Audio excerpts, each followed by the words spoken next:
Homa ya ini ama hepatitis ni uvimbe wa ini unaosababishwa na virusi mbalimbali vya maambukizi pamoja na vyanzo visivyo vya kuambukiza ambavyo husababisha matatizo mbalimbali ya kiafya, baadhi yake yakiwa ya kuhatarisha maisha. Imekadiriwa kuwa watu milioni 354 duniani wanaishi na ugonjwa huu wa homa ya ini. Kuna aina 4 kuu ya virusi vya hepatitis kama anavyoeleza Daktari Nicodemus Claudius. Virusi wa kwanza anaitwa virusi ni hepatitis A, wa pili hepatitis B, wa tatu hepatitis C, lakini pia huwa yupo mwingine anaitwa delta virus ambao ni hepatitis D, lakini huyo hana sio mara nyingi kuwa anashambulia. Msikilizaji, ingawa virusi vyote hivi husababisha homa ya ini, vinatofautiana kwa njia kama vile mbinu ya maambukizi, ukali wa ugonjwa, usambazaji wa kijiografia na mbinu za kuzuia kama anavyoeleza daktari wetu. Ni kweli kabisa kwamba mara nyingi kwa virusi kama A na D mara nyingi wanakuwa ni virusi ambao wakiingia kwenye ini wanaweza wakatoka wenyewe. Yaani unaweza kupata shambulio hilo na ukapona mwenyewe bila kutumia dawa ya aina yoyote.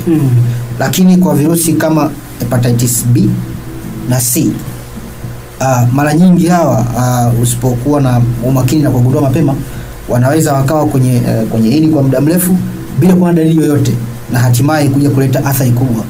Daktari wetu anatusaidia kuelewa njia ambazo virusi hivi vinaweza kuingia katika mwili wa binadamu. Virusi wa hepatitis A wale waliotaja mwanzoni, mara nyingi njia kuu ya kusambaa ni kwa njia ya nasema kama njia ya uchafu.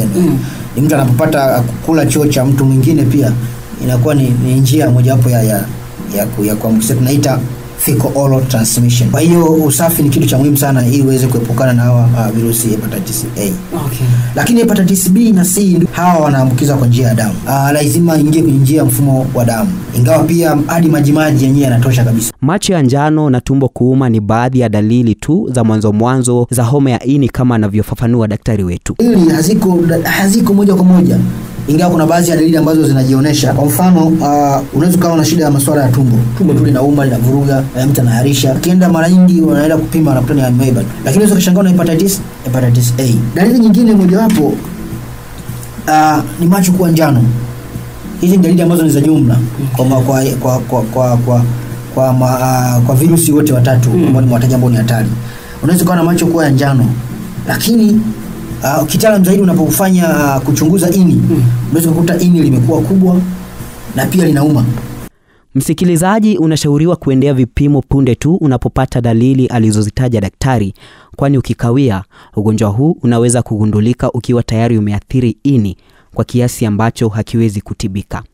Utafiti wa WHO ulibaini kuwa vifo vya mapema milioni 4.5 vinaweza kuzuilika katika nchi zenye kipato cha chini na cha kati kufikia mwaka 2030 kupitia chanjo, vipimo vya uchunguzi, dawa na kampeni za elimu. Mkakati wa kimataifa wa WHO kuhusu homa ya ini uliopitishwa na wanachama wote wa WHO unalenga kupunguza maambukizi mapya ya hepatitis kwa 90% na vifo kwa 65% kati ya mwaka 2016 na 2030. Natia kikomo hapo. Tupatane wiki ijayo tuendelee kujifunza zaidi kuhusu afya. Mimi ni Suleiman Kagwe.